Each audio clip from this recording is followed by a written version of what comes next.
One of my favorite things to do is asking questions to people who believe in evolution. Yeah, I know. This is everyone's favourite felon, Kent Hovind, and it's obviously him back in the old days. And some of you are thinking, sick, why am you doing an old? And to that, my extremely well-spoken compadre, I answer thusly and thrisely. 1, because I want to. 2, because the man is still around, and 3, because this clip is only a few months old, because people still think that he makes big brain smart guy arguments and is not the intellectual equivalent of a morphine enema, and not in the fun way.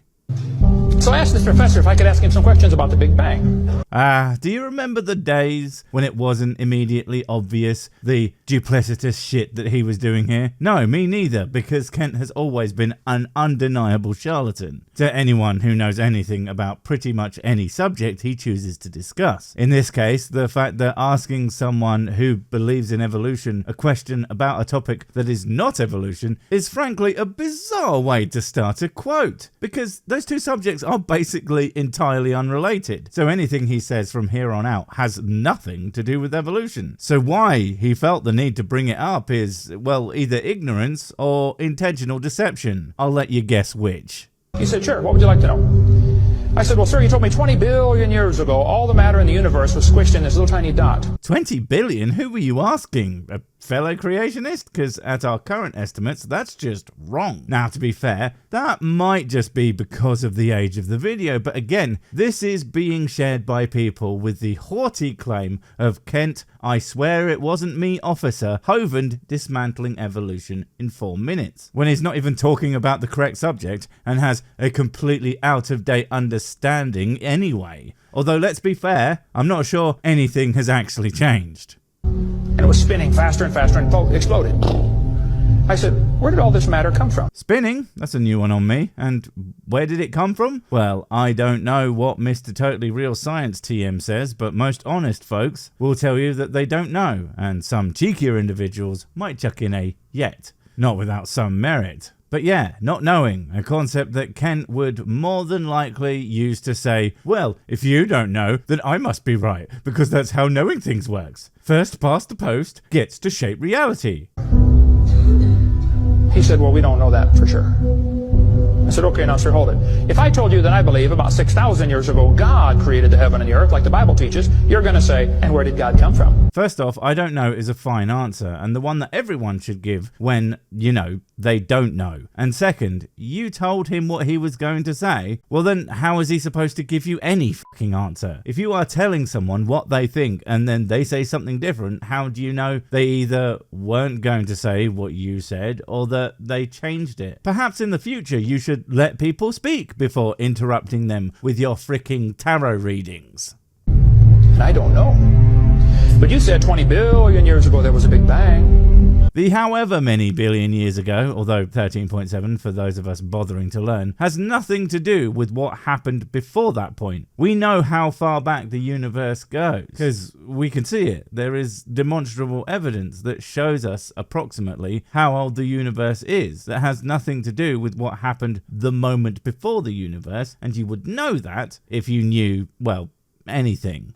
And you don't know where the dirt came from? The dirt? The dirt? I know exactly where the dirt comes from. There are entire fields of science dedicated to where things like that come from. It's called geology, a field of study that is woefully unrepresented in the Bible. Although, to be fair, that's true of basically all scientific fields. You would think if a real god that reeled actually knew any of that shit, he would dedicate a chapter or two to, I don't know, germ theory or advanced agriculture, and, you know, saved a few billions of lives that he cares about so much instead of not doing that ever, like his book was written by idiots and not an omni-lad.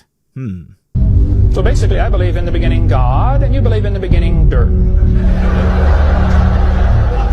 Oof, had to leave the laughter in there, and you know that actually entirely contradicts what you just said. We said we don't know where the fundamentals came from, not dirt. I know it's supposed to be a clever little one-liner, and it certainly hit with your idiot fucking audience of morons, but if you are such a good science boy who knows more than, you know, people with real educations, then you shouldn't need to use tactics like that to get your point across. Although then again, that would rely on your point being a good one, and it just isn't. What actually happened is, they don't know what happened in the beginning, and you definitely do because old book told you, and you don't have the intellect to understand that books are written by people, and sometimes people lie, especially those people who live in the mirror, don't they, Kent?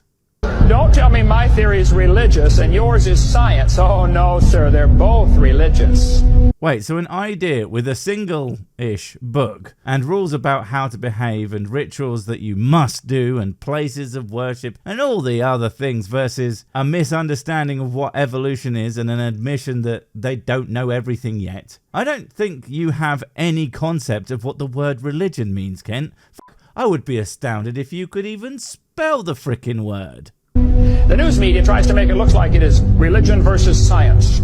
The news media. Okay, and no, it's not religion versus science because frankly, they aren't even playing the same fucking sport. You're off having a crayon eating contest and science is playing neon white because it's for badasses who have loads of friends and get laid all the time. Don't tell me watching that clip just now didn't get you at least a little bit pregnant. No, I don't care that you're a dude. It's just that cool. Did a debate in El Paso, Texas here recently, and the news media wrote an article. They said, religious and scientific leaders debate evolution. And you have a problem with that because, again, you don't know how to words. But I'm sorry, Kent. Yes, evolution is science. Creation is religion. Because one explains how reality works using reality, and the other fails at explaining reality because it fell down some stairs and then it read the Bible. I mean, there's no other way you could possibly think that any of that shit is literally true.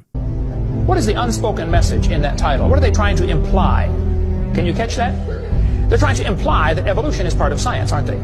Evolution is science, and I mean, if you think it's unspoken, I don't think you even know how subtext works. It's literally just the text. You are religious, your view is based on religious ideology, they are sciences, and are, as best they can, trying to base their opinions on what the science actually says. I'm very sorry you don't like the harsh reality that you are in fact full of shit, but I don't make the rules here, buddy. No, evolution is a religion. Actually, both creation and evolution are inherently religious. You keep saying that, but it's just not true, and it doesn't become true because you keep trying to spread such a lie. Although, what's super weird about it is you clearly understand that when it comes to science, being religion isn't really a good thing. But then you will argue that your ideas are scientific facts, but no, you're right about yours being a religion. That's what makes it so fucking wrong. All the time. I said, well, sir, would you please tell me where the laws came from? The universe is run by laws, gravity, centrifugal force, inertia. Who gave the laws? I have just realized that even in your own story, your totally real guy Professor Man hasn't spoken for fucking ages, since you seem to be interrupting him constantly, and that's very telling. Because if this is even remotely true, if someone can't let you speak for more than a moment, the only reason I can think that might be the case is because they are terrified to hear what you actually have to say. So they desperately try to silence you and push words into your mouth, because the last thing they want to hear is what you actually believe. They might have to think for once in their lives, and God forbid. He said, we don't know that either. I said, sir, could you tell me where the energy came from? You know, it takes energy to make a big bang. Who bought the gas to run this machine anyway? He said, we don't know that either. So you're throwing yet more mad shade on this guy for the we don't know things response, which, like I said, is absolutely fine. And he may well have said, we don't know, but there's no way he didn't give you some possibilities. And also, I really, really doubt that he would have said anything like that in such a sad and defeated tone, as if you are pointing out something that he actually never realized. That being that there's still science that we don't know yet. You, of course, not understanding a very important thing about science, that there being things that we don't know yet is not a sad thing. It's actually extremely exciting, because as a great man once said, well, science knows it doesn't know everything, otherwise it'd stop. And I could not have said it better myself, without a machine gun and a bunch of fireworks. Then I would have said it way better, and it would have been fucking awesome. I said, sir, could I ask you another question? He said, sure. What else would you like to know? What else? What do you mean else? You haven't told me nothing yet. What are you talking about? He answered your fucking questions as honestly as possible. Did you want him to lie and pull out some fucking arcane text and tell you about how the Flimbarks made the Whoozy Whatsits? And that's where the bonk bonk comes from? Because that would have actually been some batshit religious garbage. Someone admitting the limits of their knowledge is just humble. You know, that thing that religious people are apparently supposed to be. Not that anyone could possibly know that watching Kent Prisoner number 69-420, Hovind. I said, does Berkeley have a merry-go-round? Well, at least if there is, there's something there that's actually at your speed, Mr. Hovind. No wonder you were so very interested in it. How many of you know what a merry-go-round is? You go round and round till you puke, okay? He said, no, we don't have a merry-go-round at Berkeley. Round and round till you puke. I think you're doing it wrong. You're supposed to stop before you puke, Kent. If it makes you throw up, well, that's probably because you fell off the thing and gave yourself a concussion and oh, some pieces just fell into place. I said, you ought to get one. You could learn some good science on a merry-go-round. We're going to spin the merry-go-round clockwise. The kids are going to go through 4 phases. They start off in phase 1. They're screaming at the football players. Come on, let's go. Faster, faster. Can't you go any faster? I have absolutely no idea where he's going with this, but I can only assume it's got fucking nothing to do with science or cosmology, and definitely nothing to do with evolution. You get up around 30 miles an hour. The kids enter phase 2, where they stop screaming. They just quietly concentrate on trying to hang on for dear life. Okay, so torturing children is what Kent thinks of as science. I mean, bit telling on yourself for future reference, but thanks, man. I guess we should have known better. You get up around 60 miles an hour, the kids enter phase 3, where they start screaming again. But now they're screaming, stop, stop, please, slow down. Don't stop, though. Keep going faster and faster. See, that's the thing about Ken. Even his hypotheticals are fucking stupid. I mean, 30 is ludicrously fast for a person to achieve, but 60 is just literally insane, seeing as the fastest human alive was at about 23-24 miles per hour. Now I know, this is supposed to be a jokey fun hypothetical that you aren't supposed to take seriously, but that's all you do, Kent. There's not a moment in this that I can take at face value. You haven't given a single point that you couldn't turn around and say, well, I didn't actually mean that. I was just using hyperbole. But if it's all hyperbolic nonsense, then it's still nonsense, Ken. Why can't you just say something real for once in your goddamn life? When you get to about 100 miles an hour, you should enter phase 4. That's where the kids begin to fly off the merry-go-round.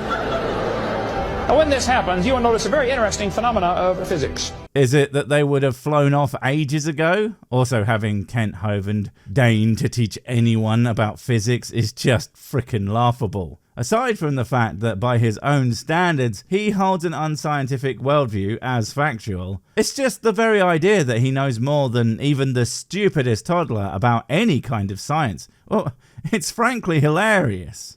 If the merry-go-round is going clockwise, when the kid flies off, the kid will be spinning clockwise until he encounters resistance, like a tree or telephone pole. Listen, Kent, human abuse is never funny, unless I'm the one talking about it when it's hilarious, but mostly because you have no concept of scale. What is this, just hurting a couple of kids shit? You gotta be working on the scale of blenderfuls of humans. That's just efficient.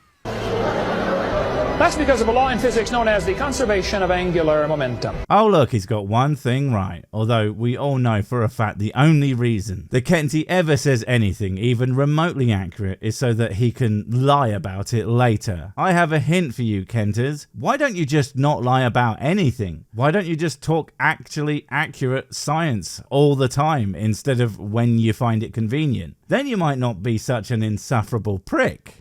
You see, if a spinning object breaks apart in a frictionless environment, the fragments will all spin the same direction. It's very simple. It's because the outside is moving faster than the inside. Okay, seriously, dude, what is your point? I mean, this video's music is swelling like you're about to lay down some fat facts, and I just don't see it. You're talking physics in what is ostensibly supposed to be an evolution takedown, and while that ship sailed a long time ago, I still don't think you're going to have anything even resembling a good point when it comes to the origins of the universe. But that is only because of everything you've ever said about anything ever. So, you know, maybe it'll be worthwhile. and so it keeps the same direction of spin. The professor said, yes, I understand about the conservation of angular momentum. I said, well, good. I'd like to ask you a question then, sir. And the first of the evening, clearly. Because isn't it weird that you were never asked any questions yourself? I mean, you would think that this person might have had something to question about you that wasn't something that you told them they were thinking, but apparently not. If the whole universe began as a swirling dot, like you said, why do 2 planets spin backwards? That's where you're going with this? I mean, for starts, no, the whole spinning thing, that's certainly not an established fact. In fact, it would have been spinning is a relatively recent idea, so I can only assume that the way back when of VHS quality time, that you were just pulling that out of your ass. But even if it were a fact, the universe isn't frictionless. There are things in the universe, you fucking moron. Things that constantly crash and bang into each other from all sorts of directions and at all sorts of speed. This is not a complicated idea. And if this guy did anything but laugh at you for your pathetic attempt at a gotcha, well, that's how we know you never spoke to anyone, because who would seriously take this man seriously, aside from an actual idiot professor of nothing? He said, that's interesting. No, he fucking didn't, because I doubt the man even exists. I mean, I would be more willing to grant you that God is real over any apparently educated person that talked to and conceded anything to you existing. Because while one is an extremely unlikely position, any man of science agreeing with you is literally fucking impossible. I said, no, that's more than interesting. It's kind of hard on your Big Bang Theory. Not only that, 6 of the moons are spinning backwards. Why? It's not only not hard on the Big Bang Theory, it has almost nothing to do with it. The Big Bang is just the expansion of matter. It does not care what direction anything would be spinning in. In fact, many versions of the Big Bang have no spin in them at all. So, yeah. He said, I don't know. Why do you think they're going backwards? I was hoping he was going to ask that. The made-up person you made up is saying things that you wanted him to. Say it ain't so. I mean, it clearly isn't. But yeah, that's the thing about Kent. You can give him his props. He is pretty good as a storyteller. I mean, if you let him, he will spin you a tale for hours and hours on end. But that's the thing about stories. They are just that. Fictional. A thing meant to delight and entertain, but rarely to inform on the minutiae of science. Especially when the storyteller is a liar of Kent's caliber. I said, well, sir, I believe it's very simple. You see, I believe in the beginning God created the heaven and the earth, and God did it that way on purpose, just to make the Big Bang Theory look stupid. And there it is, the end. And not only did he not even address evolution, his ultimate point was a bad joke that explained nothing about even how he thinks the universe works. Probably because he has no idea how anything works. And, you know, God made him that way, to make him look stupid. What a dick. Wait, before you go, I have something super important to tell you. It's life or death. It will change everything forever. Nope, wait, it's gone. Oh well, probably wasn't important. But while I have you, don't forget to comment, subscribe and notify. And if you want more of my smexy voice, check out Mrs. Six's channel Spoonstaff Stories, where I narrate and voice all the videos, and she does the work. And if you want to support the channel, check out the merch store for cool t-shirts, or check out Patreon, memberships and PayPal to support directly. Finally, follow me on the medias of social to get completely pointless guff and to keep up on the latest releases. Oh, I just remembered what I was going to tell you. Whatever you do, don't touch the